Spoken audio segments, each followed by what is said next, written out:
berjumpa untuk pertama kalinya bagi kelas 7. Kali ini kita akan membahas materi tentang perumusan dan penetapan Pancasila sebagai dasar negara. Nah, dalam video ini kita lebih fokus kepada proses pembentukan BPUPKI. Bangsa Indonesia mengalami sejarah yang panjang dalam melawan penjajah. Kita pernah mengalami penderitaan ketika dijajah oleh Belanda. Sejarah juga mencatat kekalahan Belanda oleh Jepang dalam Perang Asia Timur Raya menyebabkan bangsa Indonesia dijajah oleh Jepang. Ibarat pepatah, lepas dari mulut harimau masuk ke mulut buaya. Tepat kiranya untuk menggambarkan bahwa bagaimana kondisi penderitaan bangsa Indonesia saat itu. Penderitaan akibat pelaksanaan kebijakan tentara Jepang terhadap bangsa Indonesia.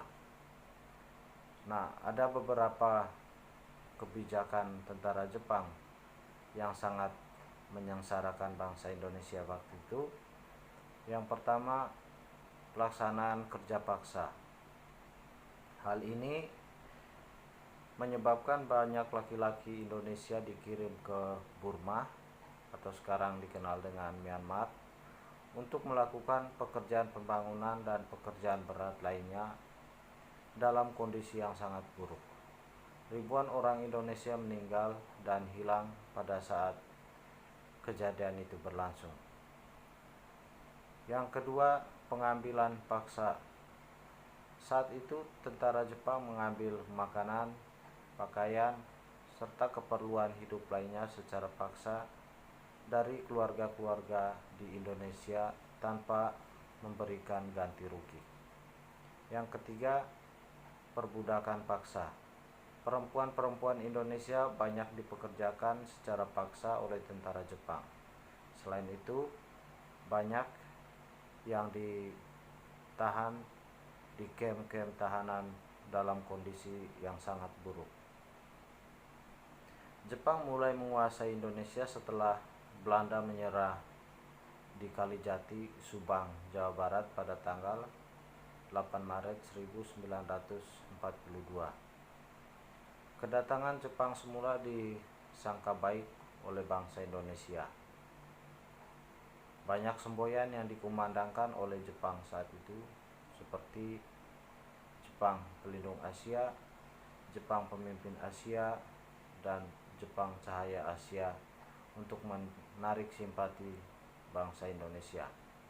Nah, itulah yang kita kenal dengan istilah Gerakan 3A. Kenyataan sejarah menunjukkan bahwa Jepang tidak berbeda dengan Belanda, yaitu meneruskan penjajahan atas bangsa Indonesia. Kemenangan Jepang di Asia tidak bertahan lama. Pihak sekutu, yakni Inggris, Amerika Serikat, dan Belanda melakukan serangan balasan. Satu persatu daerah yang dikuasai Jepang kembali ke tangan sekutu.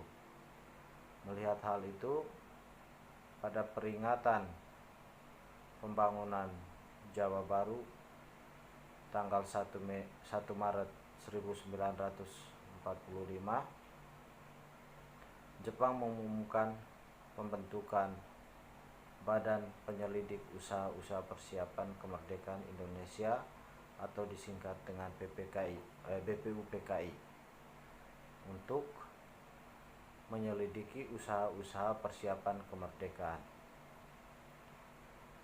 Janji Jepang membentuk BPUPKI direalisasikan pada tanggal 29 April 1945 bersamaan dengan hari ulang tahun Kaisar Hirohito.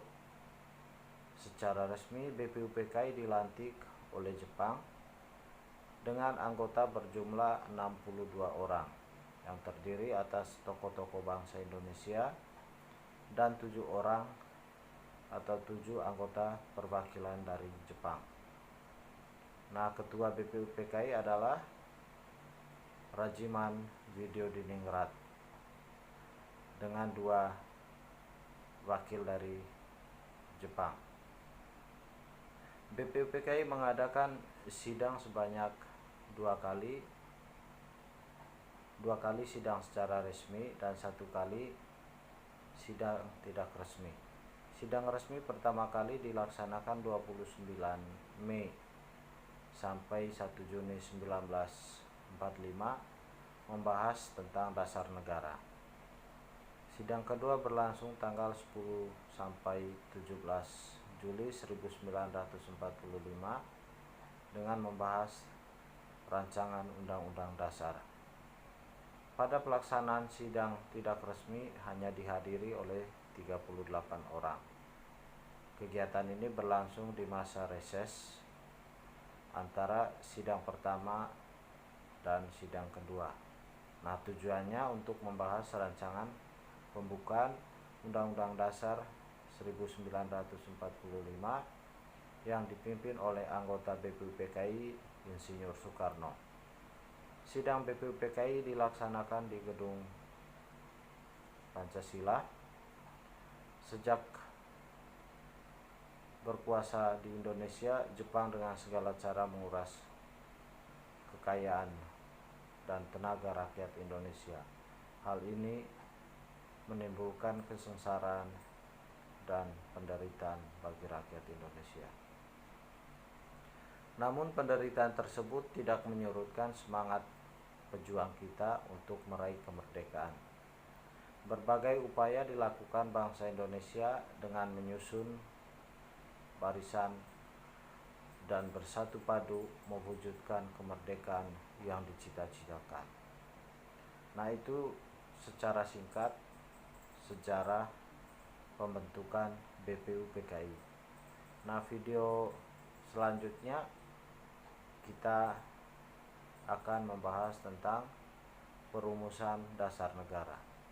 Jangan lupa subscribe dan like serta komentar untuk mendapatkan video-video yang terupdate dari saya.